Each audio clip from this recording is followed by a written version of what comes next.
بسم اللہ الرحمن الرحیم۔ سامعین محترم، دین اسلام کے 5 ارکان ہیں: توحید، نماز، روزہ، زکوٰۃ اور حج۔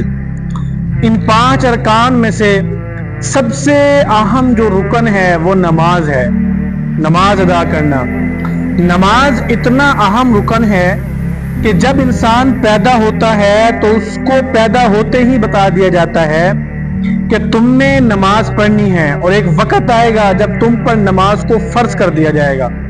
یعنی جب بچہ پیدا ہوتا ہے تو اس کے ایک کان میں اذان دی جاتی ہے اور دوسرے کان میں اقامت کہی جاتی ہے۔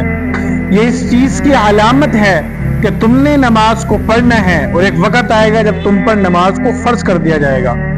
نماز اتنی اہم ہے۔ اور ایک اور بات ذہن نشین فرما لیں کہ اگر آپ کھڑے ہو کر نماز نہیں پڑھتے تو بیٹھ کر پڑھ لیں، بیٹھ کر نہیں پڑھ سکتے تو لیٹ کر پڑھ لیں، لیٹ کر نہیں پڑھ سکتے تو اشاروں سے پڑھ لیں۔ نماز پڑھنی ہے، نماز معاف نہیں ہے، ہر حالت میں نماز پڑھنی ہے۔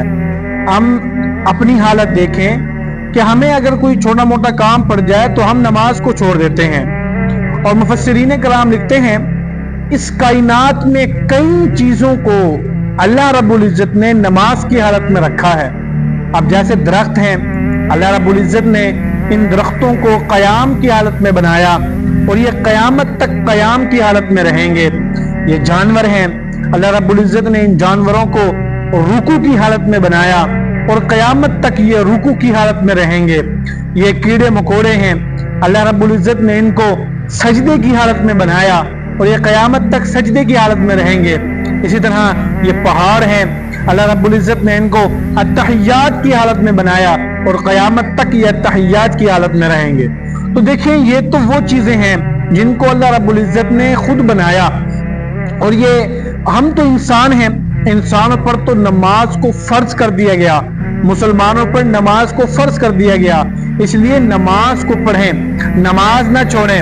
اللہ رب العزت نے قرآن پاک میں فرمایا ہے کہ کل قیامت کے دن جب جہنمیوں کو جہنم میں ڈالا جائے گا، تو جب ان کا حساب و کتاب ہو جائے گا، ان کا جو رزلٹ نکلے گا اس کے مطابق ان کو جہنم میں ڈال دیا جائے گا۔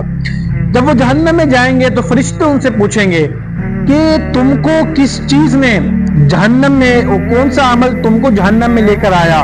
پھر پوچھیں گے کہ کیا تمہیں کسی نے نہیں روکا جہنم میں آنے سے؟ تو وہ لوگ کہیں گے کہ بالکل، ہمارے سامنے 2 راستے تھے، ایک برائی والا راستہ تھا، ایک اچھائی والا راستہ تھا۔ اچھائی والا راستہ کیا ہے؟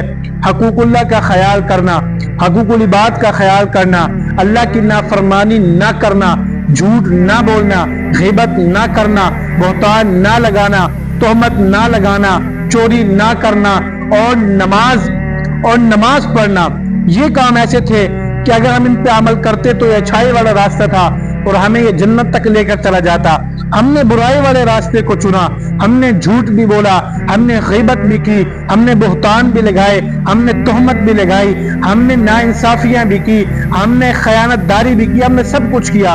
یہ برائی والا راستہ تھا اور یہ راستہ ہمیں سیدھا جہنم تک لے کر چلا گیا۔ پھر فرشتے پوچھیں گے کہ تم کو کس عمل نے، کون سا عمل تم نے کیا جو تم جہنم میں آئے ہو؟ تو وہ کہیں گے کہ ہم نے نماز نہیں پڑھی، لم نکو من المصلین، ہم نماز نہیں پڑھتے تھے، یہ عمل ہمیں سیدھا جہنم میں لے کر آیا۔ تو دیکھیں، جہنمیوں میں زیادہ تعداد ان لوگوں کی ہوگی جہنم میں جو نماز نہیں پڑھتے ہوں گے۔ تو اس لیے خواہ اپنے آپ کو جہنم کا ایندھن مت بنائیں، نماز پڑھیں۔ نماز بہت اہم ترین عبادت ہے، بہت اہم ترین عبادت ہے۔ دیکھیں، دین اسلام کے کتنے ارکان ہیں، سب سے جو اہم رکن ہے وہ نماز ہے۔ آپ علیہ السلام نے نماز کو اپنی آنکھوں کی ٹھنڈک کہا ہے۔ تو نماز پڑھیں، نماز کو بالکل نہ چھوڑیں۔ اگر ہم نماز پڑھیں گے، اللہ رب العزت ہماری دنیا بھی کامیاب فرمائیں گے اور ہماری آخرت بھی کامیاب فرمائیں گے۔